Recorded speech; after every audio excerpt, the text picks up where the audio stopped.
Welcome to the ReaderHouse Roundtable, where authors from all walks of life come together to discuss the trials, tribulations, and triumphs of publishing their books. I'm your host, Corey Graham. Join us here every Friday night at 8 p.m. or listen anytime via podcast at Spotify, Apple Podcasts, Stitcher, TuneIn, and PodServe, to name just a few. The Author Roundtable is sponsored by ReaderHouse Online Bookstore, where the independent new authors come first. Would you risk your life to follow your dreams? Well, the author I'm talking with next did just that, and she wrote a book all about it. The author is Melissa Jones, and the book is Their Bun, Our Oven, Memoirs of a Surrogate. Now, Melissa is right here with me now at the ReaderHouse Author Roundtable, and we get to talk all about this book. Melissa, welcome. Thank you so much for joining me. Thank you so much for having me. Well, I'm excited to be talking about your book, Their Bun, Our Oven. Melissa, can you tell me what we're in store for? So this story was actually not originally intended to be a novel at all. I had always dreamed of being a surrogate. It was definitely something that was put on my heart to do for as long as I can really remember. Mm-hmm. When we finally finished our family and embarked on that journey, and I made my friends aware of it, they said, "Oh my gosh, you have to write a blog." And I was, "Oh, no, I can't write a blog, no." And then we kind of hit our first hurdle. And on the plane ride home from the first kind of big bump in the road, I just immediately started writing. And it actually became really therapeutic. So then when the story finished, everyone said, "Oh my gosh, you've got to turn your blog into a book." And here we are. Did you have a specific readership and audience in mind when you were writing, Melissa? Not at all. It was really just kind of a way for friends and family to stay connected to what was going on. Everyone was really interested in just the general process of a surrogacy. It's very common to know about a surrogacy, but it's not as common to know someone personally who is going through a surrogacy. So it was really just meant for my friends and family at the beginning. For one, it's just a good story. It really was kind of a roller coaster ride, and obviously ended on a very chaotic kind of traumatic note. Everything's fine in the long run, but I'm hoping to, I don't want to discourage people from the idea of being a surrogate, because what happened with me was kind of a 5% chance of a 5% chance of a 5% chance of things happening the way that they did. Wow. But I think it is important to know that there are risks to putting your body through something like this. But the connection and everything with the family is so magical. I do hope it does encourage those who have the heart for it to keep going for it. Melissa, once you decided to sit down and begin working on this book, how long of a process was it for you until it was published? So it actually just popped up on my social media memories that 4 years ago yesterday, I sat down and went from taking the blog to a book. The boy is now 4.5, so he was about 6 months old when I said, "All right, let's do this," and kind of took the blog format and started changing some things to make it read a bit more like a novel, but still kind of keeping that almost diary type sense to it. And then filling in everything that I didn't fill in from beforehand, from starting at the point where I did start the blog. And then COVID, and, everyone thought, "Oh, you'll have all this free time in COVID." And we didn't. So as mothers of small children. And so, it took me almost exactly 4 years between when I sat down to start moving blog to book until I had books on my dining room table. And I can only imagine that moment when you got that first physical one in, Melissa. You got to hold it in your hands and look at it. Can you tell me about that? My daughter and I were coming home from our Taekwondo class, and I pulled into the driveway and I just saw boxes on the front porch. And, I just kind of, "Oh my gosh, the books are here." And she and we barely parked the car, and we both just jumped out and we ran into the front porch and grabbed the boxes and took them and just immediately opened them up. And it is just such a cool experience to walk through all of it. There's so much that goes into publishing that I had no idea along the way. I learned so much just in this kind of year that I've actually formally been working towards this process, probably a year and a half. But it was a really cool moment, and especially to share it with my girls. They've obviously been very involved in the process. So it was really, really cool. Well, I know a lot of people's lives are going to be touched by this book. It's titled Their Bun, Our Oven, Memoirs of a Surrogate. It's written by Melissa Jones, and it's published by Newman Springs Publishing. and you can find it everywhere. So get on over to Amazon or Barnes & Noble or iTunes or traditional brick-and-mortar stores, and you can find this book. Melissa, thank you so much again for joining me and telling me all about this book. I had a nice time with you tonight. Thank you, sir. Making Rounds with Jesus. A physician looks at the ministry and mission of Jesus. That's the new book. It just hit stores, written by Kenneth C. Parsons, M.D., and Ken is right here with me now at the ReaderHouse Author Roundtable, and we're going to talk all about this book. Ken, welcome. Thank you for joining me. Thank you, Corey. It's a pleasure to be here. Well, the pleasure's all mine. I'm excited to find out what you've written about in Making Rounds with Jesus. Can you tell me about this, Ken? Sure. I became fascinated with the whole phenomenon of Jesus and his ministry pretty early on in my Christian history, but it wasn't until about, I'd say 12 or 13 years ago that I really started to focus on the way Jesus taught and the way he developed his disciples. And so I started reading the Gospels with a greater sense of awareness of what was going on in any particular episode or the scene, if you will. A good way to think about it is the scenes that you see in the Gospels. And what I saw was familiar to me because I had encountered this teaching method when I was in medical school. We called it see one, do one, teach one. And Jesus was teaching the disciples how to minister to people, how to teach people, how to interact with people. And the process of doing that seemed very familiar to me. So that's what I started focusing on. Ken, did you have a certain readership in mind when you were writing this? Were you speaking to certain people?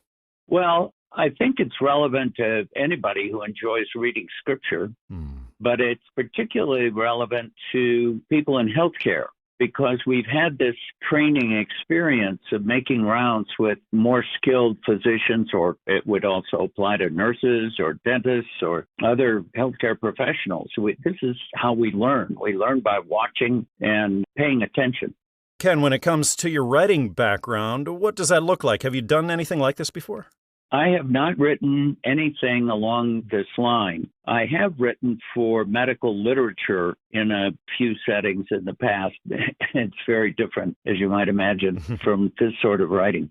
Did Making Rounds with Jesus take you a long time then to write and get published? Well, it shouldn't have. What I had to come to grips with was that I had two character flaws. Incidentally, character flaws, that's the way we say sin when we don't mean to say sin. I had two character flaws. One was I procrastinated, and the other was that I was a perfectionist. And so my writing took a lot longer than it should have. And it's embarrassing now to look back on the fact that it took me 12 years to write this book.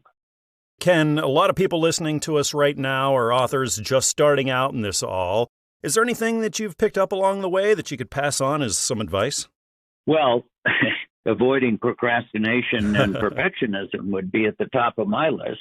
The whole process of writing is repetitive, and as a consequence, you don't have to worry about perfectionism because you got plenty of opportunities to go back and make corrections and try to perfect the product. But the biggest thing I would say is to devote some time each day to the process, so that you're actually collecting ideas. And ideas might come as sentences or they might come as just fleeting ideas. But if you take the time to write them down, you can go back and track down those ideas. And it makes a big, big difference when you're ready to start seriously writing.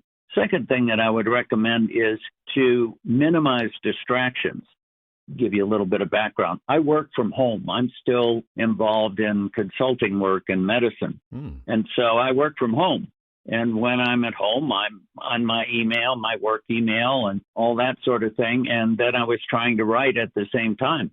I found out that I was much more productive if I would take the time to drive up into the mountains. I live in Colorado. Drive up into the mountains and stay for a week at a condo or something of that sort so that I minimize the distractions and maximize the effectiveness of my writing.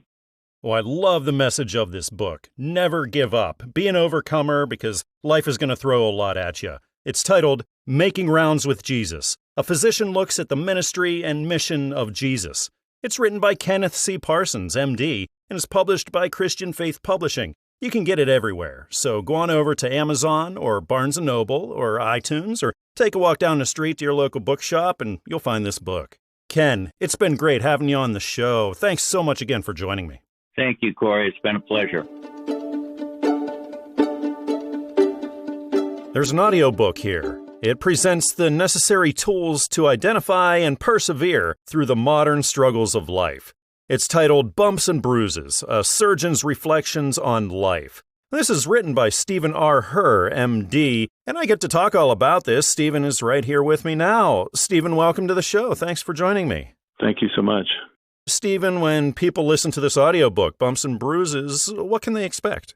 Well, I could expect to learn some principles that hopefully will change their ways of thinking, their perspectives in life, evaluate their expectations, and have a change in their life that bring them the success and happiness that we all seek. The genre of the book is success and happiness. If you were to Google that, that's where Bumps and Bruises would come up. Were you speaking toward a specific group of people, or is this more general? I think it's more general. I think a lot of the principles have been derived from the thousands of patients that I've seen over the last 30 years as a practicing orthopedic surgeon. And I've learned a lot from them, both good and bad, and tried to present, as I mentioned, principles that can help us all to live a happier, more successful life.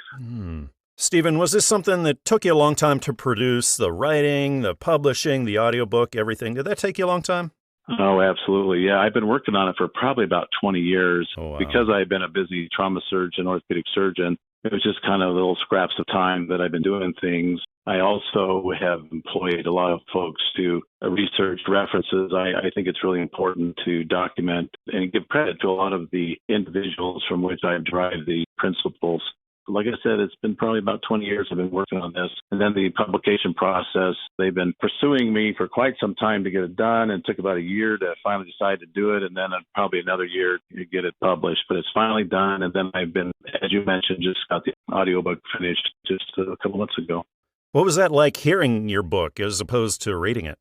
That was awesome. Actually, it was fun I'm not familiar with the publication process. This is my first book. And so they had auditions, and it was Jason Lasky. He's Armenian, but it was really fun to work with him. He just has a lot of enthusiasm. He really knows how to bring the book to life.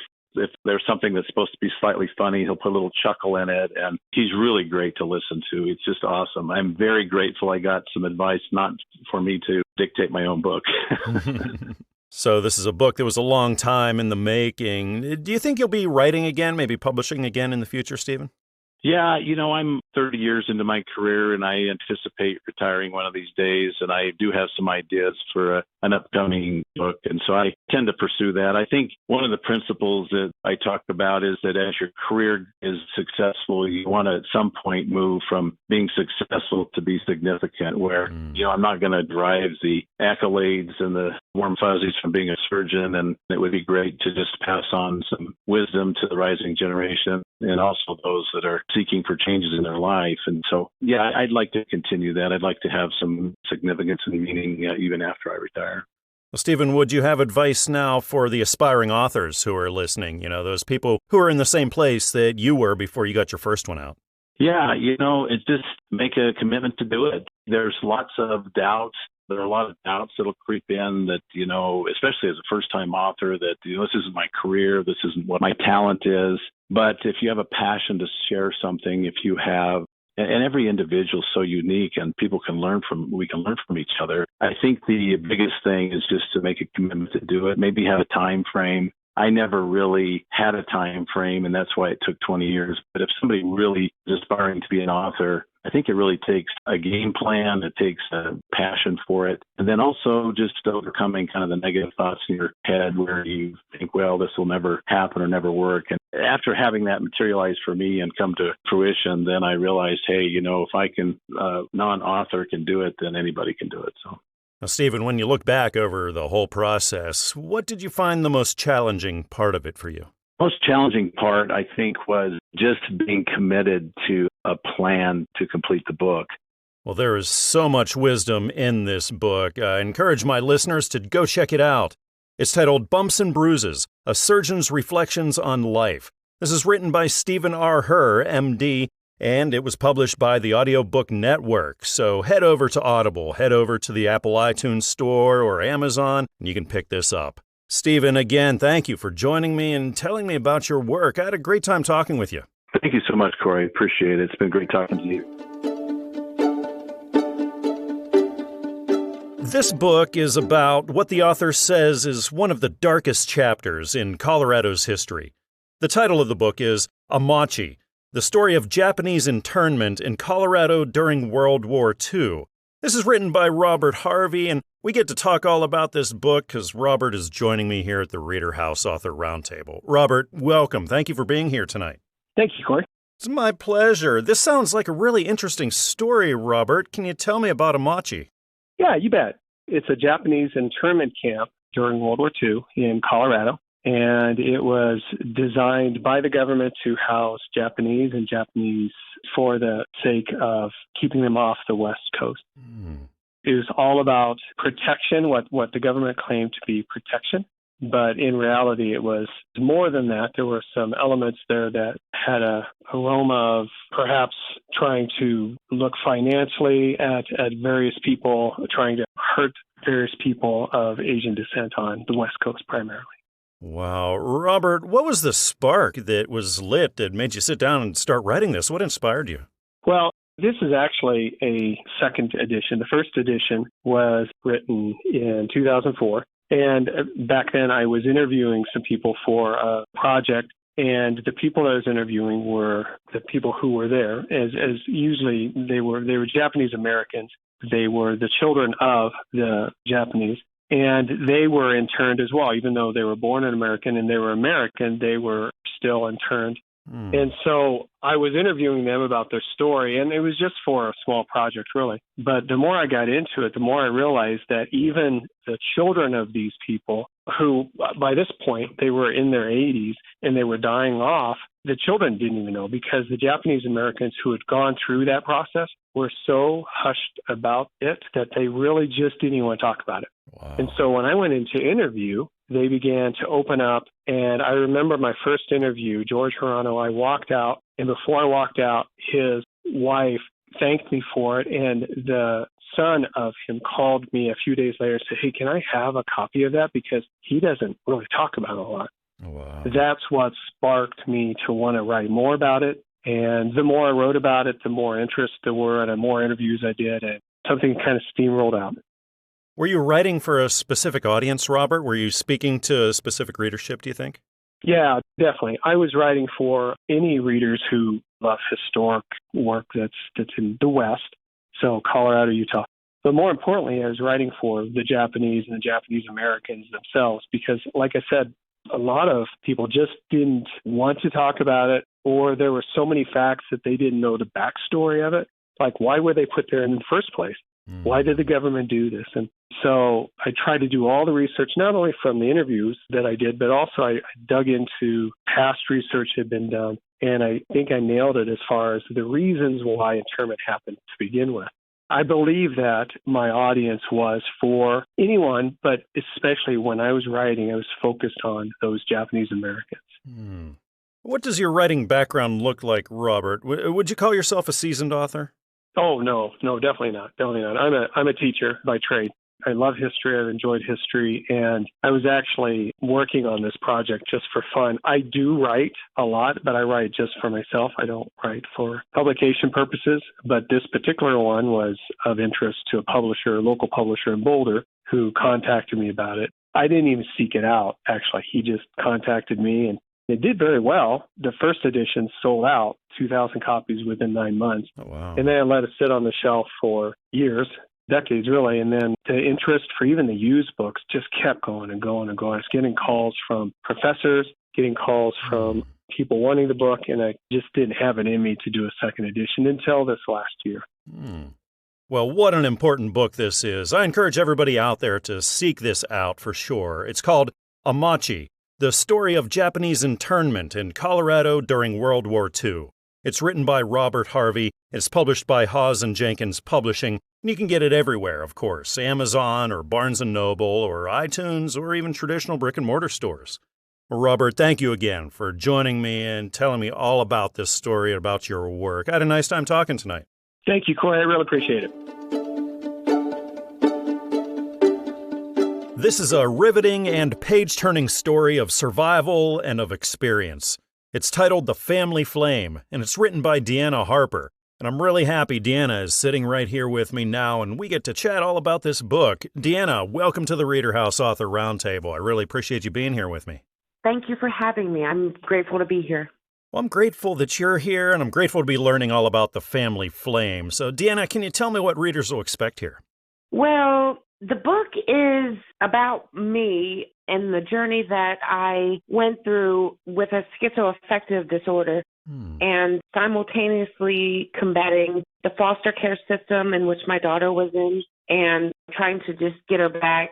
And there was a new addition to the family, and that's in there. And it recalls a lot of my military experience and childhood experience after losing my mother. It's a variety of things, really. Like there's an anaphora in there and different poetry and some research I've done in regard to my schizoaffective disorder. Deanna, what inspired you to write this? What made you say, hey, I got to sit down and get started on this book? The burdens I was carrying, they became too heavy and I couldn't live with them anymore. And what I needed to say, I would hope could guide other people that would be in a similar situation, because oftentimes we're overlooked and a lot of people fall through the cracks. And it's really interesting how the system works for you for some and against you for others. Deanna, considering how personal this story is and considering all the research that you put into it, did this take you a long time to complete and have published? Well, I started 6 semesters ago because I go to Bloomsburg University and I'm studying social work and minoring in Arabic. And through creative writing and my writing classes, I was able to sit down and compose something that would get the heaviness off my shoulders to heal from, you know. Deanna, is this the first book that you've had published, or have you done this kind of thing before? I have. This is the first published book, yes. Congratulations. What was it like when you got that first physical copy in? You got to actually hold this thing that you were working on for so long. It was indescribable. Like, to see your thoughts come alive really inspires me to want to continue more. Like, I have a lot to offer through experience, and that's all I strive for, is to help other people. Now, it can be quite the learning experience when you write and publish a book, Deanna. So, based on everything you went through along the way, do you have any advice, anything you learned you can pass on to the aspiring authors who are listening to us? Be very descriptive in your writing and write from your soul where it's painful the most. Write that. Write the heartache. What are the chances, Deanna, that we'll see more writing from you in the future? Like a 75% chance. It depends on what life throws at me. And while you were working on The Family Flame, you're writing it and jumping through all those publishing hoops, Deanna, what did you find to be the most challenging part of things for you? Nothing. You know what? Christian Faith Publishing really, had this whole idea mapped out, and they were great. They handled everything. It was really interesting. It was my first experience. I had a great experience. How hard was it figuring out what you wanted the cover to look like? Did you have a solid idea for that going into it, or was that a challenging thing? I did. I wanted just a flame, like a candle flame, on the cover because it signifies the matches that light the candle, and I was the match that stepped away from the flame. So the flame represents my past, my childhood, everything that I carried with me into my adulthood and into motherhood. It was really something difficult to deal with because the unhealed trauma that I had bled onto my children. And unfortunately, that often happens with unhealed trauma. I think a lot of readers are really going to be into this book. The title is The Family Flame. It's written by Deanna Harper, and it's published by Christian Faith Publishing. You can find it at Amazon, Barnes & Noble, iTunes, traditional brick-and-mortar stores, anywhere that you buy your books. Deanna, I really appreciate you coming on the show and telling me about your story and about this book. Thanks again for coming on. Thank you for having me. I appreciate it. God bless you and take care. I'm holding a really special book in my hands. It's titled Wesley and the Adventures of Suds Boy.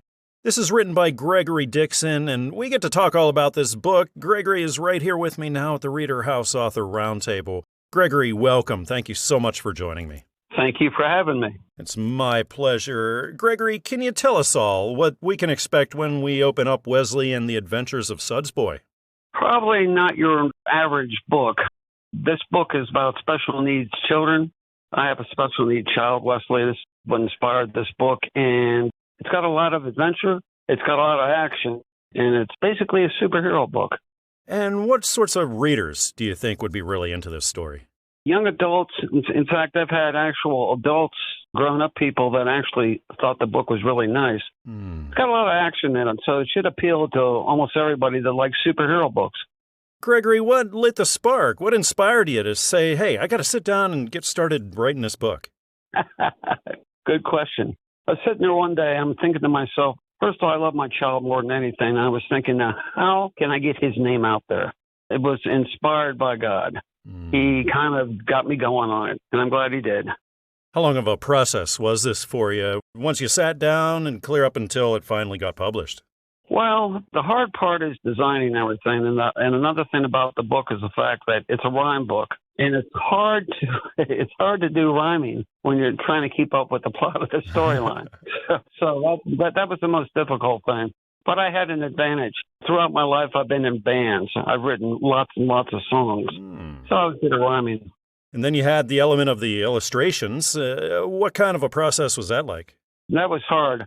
I've done comic books for the kids in the classroom, which used to get me in trouble because a lot of that was about the teachers. But anyway, I just like to draw, and I have a handicap when it comes to drawing. I was diagnosed with essential tremors, so I had to really lean into this. And what does your writing background look like? Have you ever published anything before this?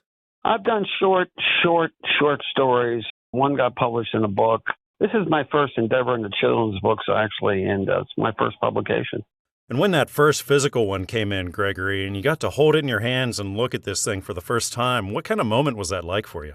Oh, it was shocking, unbelievable, and loving it at the same time. I'm sure you learned a lot along the way of doing this. Do you have anything that you learned, anything you picked up that you can pass on to the aspiring authors out there?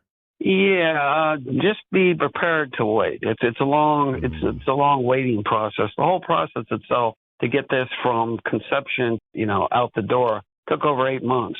There's a lot of going back and forth with the editors and this and that. But one thing about Christian Faith Publishing is the fact that I had an excellent director on this. Her name is Laura Jones, and she took the time to explain situations to me. And if I didn't like something, I just sent it back and they had to redo it. Gregory, do you think we'll be seeing any further adventures of Wesley in the future? Do you think you'll be writing more? Oh, yeah. I'll keep writing the adventures of Suds Boy as long as I have an audience out there that appreciates and likes it. What I'm going to do is Wesley is going to, through imagination, of course, he's going to develop more superpowers. There's not too much more I could do with Suds. But my next concept for him will be, Wesley too, will be, our son's been in and out of the hospital most of his life. In fact, for a while he thought he was a rent-a-kid because we'd take him out of the hospital and then take him right back. Wow. But it's going to take place, he's in the hospital, and there's something evil in there terrorizing the kids. And all along the way of writing and publishing this, Gregory, what would you say was the most challenging part of it? The learning curve in the whole situation. I made a lot of mistakes on the way, but I got corrected on it, and I've learned from it, so. Well, what a wonderful, important book this is. I encourage everybody who's listening right now, go seek this one out. It's titled Wesley and the Adventures of Suds Boy. It's written by Gregory Dixon. It's published by Christian Faith Publishing. You can find it anywhere, so get on to Amazon or Barnes & Noble or iTunes or take a walk down the street to your local bookshop and you can pick this up. Gregory, it's been so nice having you on the show here tonight and learning all about Suds Boy. I had a really nice time. I did too, sir. Thank you so very much. So many of us love the 23rd Psalm, and I've got a book right here that takes readers deeper into this scripture. It's titled Straw for Stray Sheep, A Preacher's Perspective of the People's Psalm. Now, this one's written by Torde Torvike, and Kwasi is right here with me now, and we're going to talk all about this book. Kwasi, welcome to the show. Thank you for joining me. Thank you so much, Corey. Kwasi, can you tell me all about what we can expect when we read Straw for Stray Sheep? Sure, my pleasure. Straw for Stray Sheep is about the 23rd Psalm, as you mentioned earlier. It's actually an exegesis of the Psalm that offers the reader an opportunity to interact and reflect on the scriptures at the end of each chapter. Kwasi, what was the spark? What inspired you to sit down and get started on this book? Corey, that's a very, very interesting question. I had the opportunity to speak at a church member's mother's life celebration. The mother died in Africa, and she wanted to have a celebration of friends and family members of the mother's life. And so she handpicked the 23rd Psalm for me to come and speak to them about that passage, and all because that was the mother's favorite passage in Scripture. So, Corey, I did all my research and went to this event, and it turned out that it was more of a social gathering than, quote-unquote, a church function. And so my presentation was not the best received. The best way I can get people to really look at, especially my notes, and what the Psalm has to offer is to put it in a book.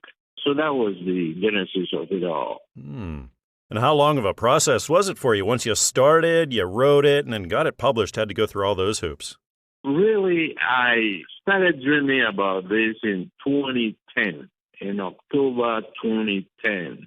But I wouldn't say I spent a whole lot of time on it every day, so to speak. I will write about a page or half a page, a paragraph, whatever, and then the next time I look at it, maybe a month or 2 months down the line. So it took about 13 years, if you will, to put it all together, but I was not full-time writer, if you will.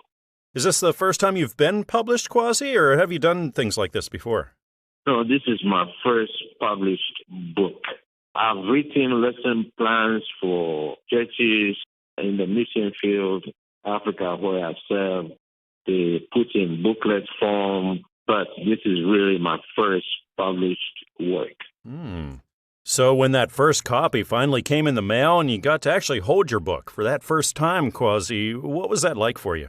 Wow, Corey. I mean, I felt so delighted. I mean, this was like I have finally accomplished what I set out to do. And that excitement of having my first published book was just amazing, indescribable. I was also excited that I have something out there that the Lord could use in reaching a lot of souls across the world. I mean, that is really amazing. Kwasi, do you have any advice, anything that you picked up along the way that maybe you could offer to the first-time authors out there? From my own experience, I would say to any first-time publisher, don't give up on your dream of publishing a book. You know, a lot of things may come your way that may be a distraction, but do not give up. No matter how long it takes, do not give up. It will come to an end one day. Great advice. Well, I do think a lot of readers are going to be drawn closer to the Lord when they read this book. It's titled Straw for Stray Sheep, A Preacher's Perspective of the People's Psalm. This is written by Torde Torvike and is published by Christian Faith Publishing. You can get it everywhere: Amazon, Barnes & Noble, iTunes, and also traditional brick-and-mortar stores. Kwasi, thank you again for joining me and telling me all about your work. I had a great time. Thank you so much, Corey. It's been a pleasure talking to you. The book I'm looking at now is a look into the poetic mind of the author. It's titled Jesus and Me, and the author, Torde Gagne, is here with me now to talk all about it. Troy, welcome. Thank you so much for your time tonight. Thank you. Thank you for having me. The pleasure's all mine. Troy, can you tell me what you've written in Jesus and Me? Jesus and Me is a book of poems that I've put together over the years. Kind of touches a little bit on everything, just things that happen in life, my faith. It's got some humorous poems in there. It's a little bit of everything. Troy, when you started writing these poems, did you plan to have them collected all and have them published, or was this something that came about later? It came out a little bit later. I had a notebook full of poems and stuff, and I started having kids, and I had all these notepads together, and I thought it'd be neat to have something to be able to pass on to my kids. That's kind of where it started. And then I ended up going to a few funerals and things like that, and there was some stuff that I wrote, and I got a lot of good feedback from people on that and said that it really helped them. So then I thought that it could be a good inspiration to help other people on different topics. Would you say this is pretty much for a Christian audience you were writing for? It is, but it's a little bit of everything. I kind of look at it this way as, I kind of believe everybody has a redemption story, and somebody's testimony could be somebody else's redemption story, and some of these are kind of my testimony or other people's testimonies that they've shared with me that I kind of put it into a poem form. You said you wrote all these poems over a period of time, but once you got the idea to publish this as a book, once you sat down and started working on it, did it take you a long time to put together and then put through all those publishing hoops? It really didn't take a whole lot of time. I mean, the thing that took the longest was actually trying to find somebody that would actually publish it and that would be fair with it. Once I got hooked up with Christian Faith Publishing, they were really good and everything moved along fairly quickly. I started in September and the book was released in February, so it moved along quickly. And is this your first time then venturing into the publishing arena? This is, yes. Congratulations. When you've got that first copy in, and you got to hold your book for the first time, Troy, I can only imagine what was going through your head. What was that like? It was a pretty amazing feeling. The books came in the mail, and I opened them up, and I was holding them in my hand, and I got to share that with my wife, and she was standing there holding it, and it was a pretty exciting moment. It's pretty surreal. Do you think you'll be releasing more books in the future? I would like to. I had a lot of fun doing this. I learned a lot. I already have stuff in the works for another one if the cards fall where they need to be and if the good Lord's willing. Troy, what was the most challenging part of things for you, either during the writing, putting the book together, or during the actual publishing process? What was the hardest part? I would say it would probably be the writing for me is not all that difficult. Sometimes I have to work more with them, but a lot of times when I get an idea, it comes pretty fast. And some of the ones that I personally enjoy the most come the fastest. But I would say the most challenging part would be the editing, going back and forth. And then, you get your constructive criticism back and you take that as constructive criticism and don't take things personally. But it was an interesting adventure and it was fun going through it. Mm-hmm. Is there anything that you learned along the way that maybe you could pass on as some words of advice to the aspiring authors who are listening to us? I would just say dream big and don't give up on your dreams. Keep pursuing. This didn't happen on my first go around. I checked with several publishing companies and stuff, and I got discouraged at times, but I kept pressing on, and it doesn't always happen on the first time. And I would just say just keep pursuing your dreams. It doesn't matter how old you are. I just turned 50 this year, and this is my first book. So don't give up and keep pushing forward. That's great advice. So this is your first book. Troy, what's the most rewarding aspect for you now that you're a published author? The most rewarding so far, I think, is just to hear some of the feedback that I'm getting from it. And people will send me pictures. And one of them that was really cool to me was somebody had purchased a couple books and they were going to a women's Bible study. And they were sitting there, and the pictures that I got back were the women going through and reading. Oh, wow. It was very inspiring that it's something that I've put together is helping and challenging and inspiring people.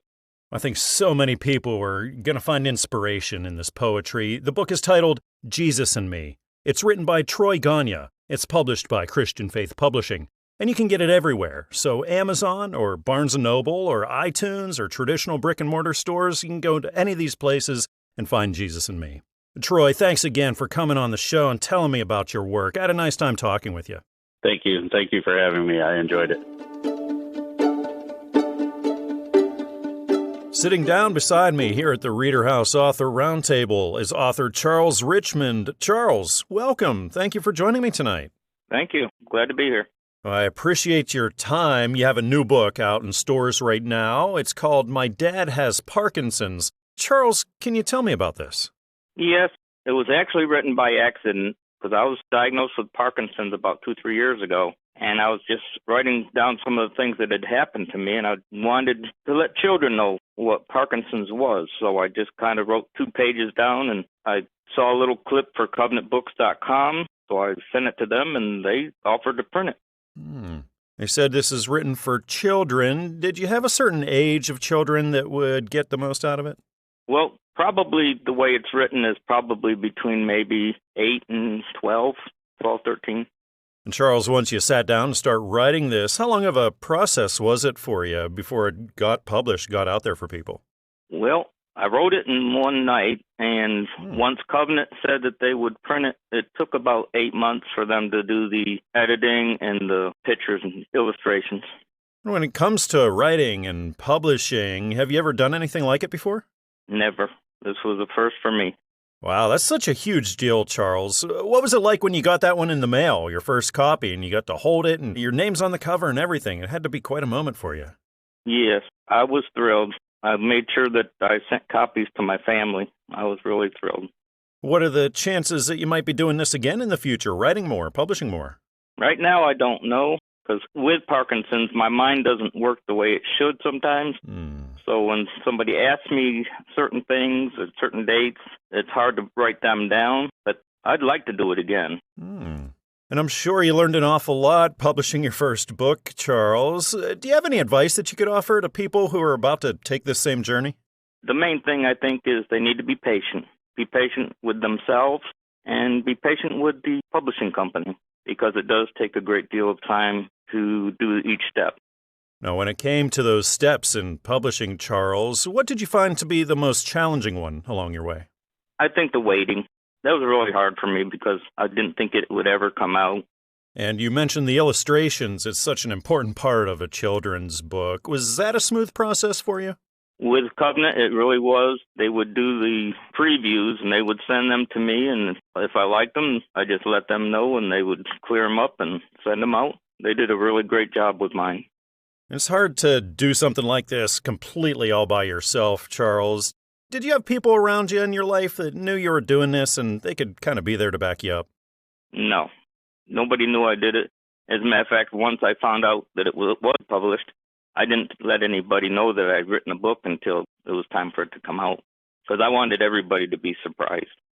And now that you look back over the whole thing, Charles, what's the most rewarding aspect for you of being a published author? Just knowing that the word is getting out there, the ones that buy the book or see the book, and the word about Parkinson's is getting out to people, young or old, because it is such a debilitating disease as the stages go through. And I've seen a little bit of Michael J. Fox, and I could see what I've got to look forward to. So I'm still fairly in the early stages, but I still have my moments.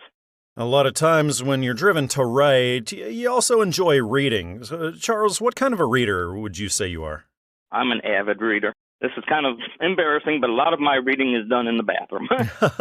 I think that's a lot of us. But I really enjoy reading. I've got several bookcases, and I'm going through them all. I want to try to finish them all before I can't read anymore.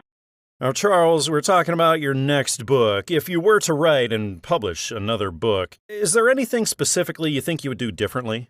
I think I would try to get more detail down. Most of what I wrote for this book here is just basic stuff and things. But I think if I do write another book, I'd like it to be more detailed, more stuff coming straight from doctors and things like that. Well, this is such an important book. I think a lot of people ought to check this out. They're going to find a lot of help and hope in these pages.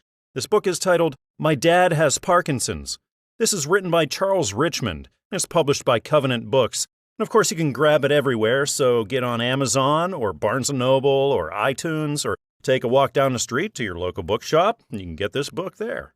Charles, thank you again for joining me and telling me about your work. I had a nice time talking with you tonight. Oh, thank you for having me on. I really appreciate it. This book is a message of hope for renewed faith and celebration of God. It's titled, Why Have We Forsaken Him? The author is Sam, and Sam is right here with me now at the ReaderHouse Author Roundtable, and we get to talk all about this book. Sam, welcome to the show. Thank you so much for joining me. Well, thank you for asking. It's my pleasure. Sam, what can readers expect when they crack open Why Have We Forsaken Him? It's a book of faith, but it's also an awareness of where our relationship with our fathers has gone due to all the happenings in our country. Were you speaking toward a certain group of readers? No, I was speaking towards everyone. So how did the idea for this book come about, Sam? What was that spark that lit your inspiration? The spark was while I was driving for my job. I do a lot of driving and noticing what, God has created for us. We look what we don't see, if that makes any sense. And what I mean by that is to actually see the colors, the shapes, the textures, and things like that. When it comes to writing and publishing, what does your background look like, Sam? Have you ever done anything like this before? No, sir. I'm a retired police officer. I'm an Army veteran. No, I'm more of a athletic individual. I'm into sports a lot. So this is out of my realm, so to speak. Did the book take you a long time to write and then get published? The book took me 2 months. And publishing, it was just a matter of going what the publisher has to do to get it, all the steps they have to take to get it published. Was that publishing process a challenging one for you, or did it go pretty smooth? It's kind of hard to say because all of this is very new to me, so I didn't know what to expect. And so there was a lot of emails between myself and the publishers because I didn't understand the process, and I still don't. Yeah, that's why it's important that you partner with somebody that has gone this route before and sort of knows the ropes and it can help you along. Yes, sir.